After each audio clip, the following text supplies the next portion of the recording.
Hey everyone, Oscar here. Now you're probably wondering why there's a cocktail in the middle of a blackboard, so let me explain real quick. We reached 500 subs a few days ago, meaning I can finally get my channel monetized. I'm still going through the process, but this means that I most likely won't be able to use death battle footage or music anymore since it's copyrighted. So from now on, this is how all my videos are going to be. I'll use this bird as my avatar, this blackboard as my backdrop, and stock music in the background. I'll occasionally show pictures, text, and clips up here so you're not just staring at a blackboard for the whole video, but the clips in particular will usually not be very long to avoid copyright strikes. With that out of the way, let's get to the exciting stuff. Since we were able to reach the light goal on my last Smash scaling video, I'm making a sequel, and that's exactly what today's video is about. I'll be putting the newcomers of Super Smash Bros. Melee up against each other to see who's actually the strongest. This includes Peach, Bowser, Dr. Mario, Zelda, Sheik, Ganondorf, Young Link, Falco, Mewtwo, Pichu, Ice Climbers, Marth, Roy, and Mr. Game & Watch. And like the last video, I'll only be scaling them based on material made before Melee, which considering it was made not even 2 years after 64, means returning series don't have much new material to work with, if any at all. I also won't be focusing on their powers or abilities, so this debate is centered purely on strength and speed. With that said, sit back, relax, and enjoy the video. In 14th, 13th, 12th, and 11th place are Zelda, Sheik, Dr. Mario, and Mr. Game & Watch. Why am I lumping all these characters together, you ask? Well, it's because all of them are completely featless. The versions of Zelda and Sheik featured in Melee are from Ocarina of Time, one of the many Zelda games where the title character does absolutely nothing. The only scaling I've seen for Zelda comes from Breath of the Wild, which came out over 15 years after Melee. Mr. Game & Watch obviously doesn't have any scaling either, or if he does, no one's taken up the challenge of doing so. But what you're likely the most interested in is Dr. Mario. But Oscar, aren't Mario and Dr. Mario the same person? Yes and no. Obviously they both look the same and have the same name, but they're not the same guy. Even in the early 2000s, you can tell that not every Mario is the same Mario, even if Shigeru Miyamoto thinks otherwise. But if we're going by the rules, he made that statement in 2012. So by technicality, we can assume that Dr. Mario is not the same as Mario. In 10th place is Marth. Being limited to material released before Melee hurts his scaling quite a bit. In Shadow Dragon and the Blade of Light and Mystery of the Emblem, he relies on chain scaling to characters that don't exist yet, which means he doesn't have any strength feats. So why didn't I include him with Zelda and all those other characters? Well, it's simply because he has one speed feat. He can dodge the move bolting, which as the name implies is literally a bolt of lightning. This has been calculated to high hypersonic plus, although I've heard some people say it should be closer to the speed of actual lightning. In 9th place are the Ice Climbers. Despite only having one game, the Ice Climbers are the first two characters on this list to have both strength and speed feats. The Ice Climbers are able to fight and hurt the Polar Bear, meaning their AP should scale to or above its durability. The Polar Bear is able to move the mountain down, which has been calculated to large building level, and this would also apply to its durability thanks to Newton's third law. I actually saw another calc that put this at large town to island level, but I think large building makes more sense.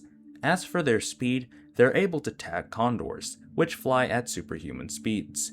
If you wanted to take that highball calc for the polar bear, then they would actually be pretty high on this list.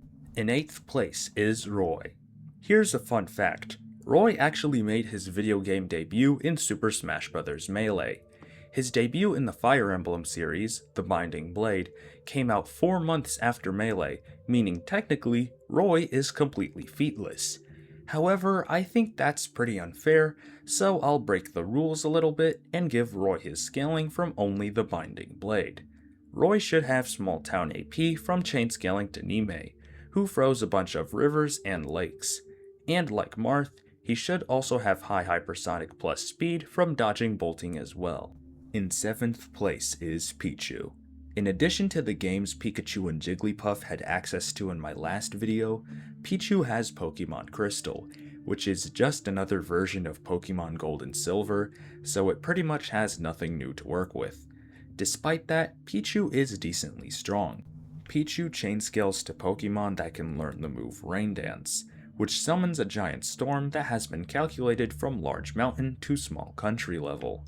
As for its speed, it should be about the speed of light due to dodging light-based attacks like Pikachu.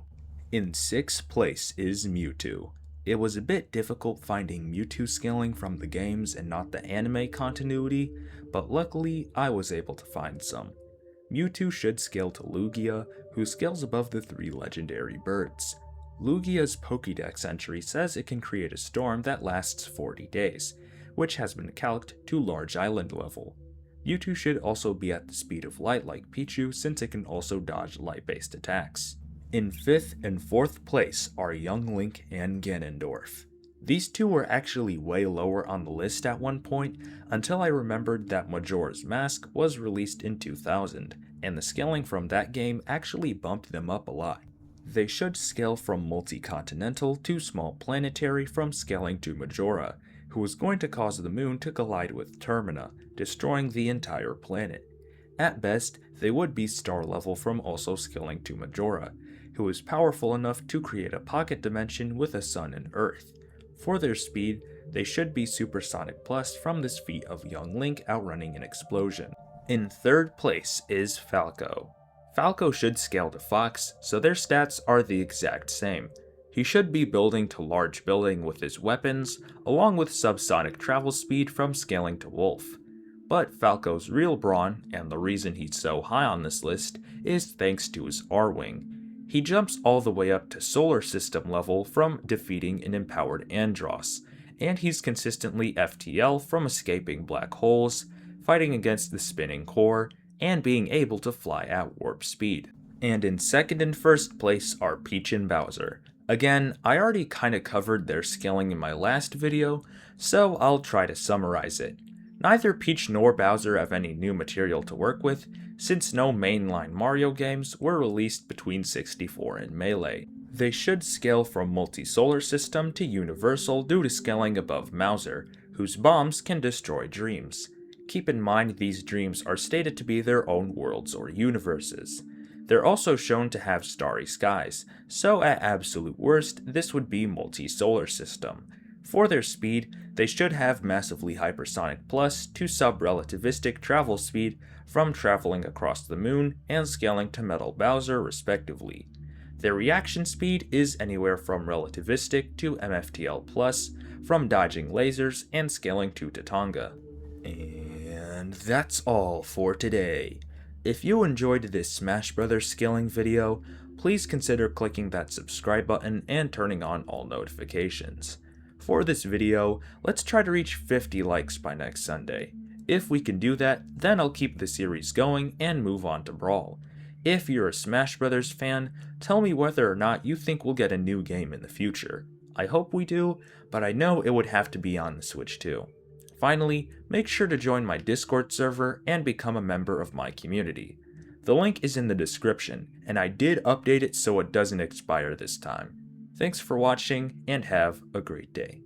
Goodbye.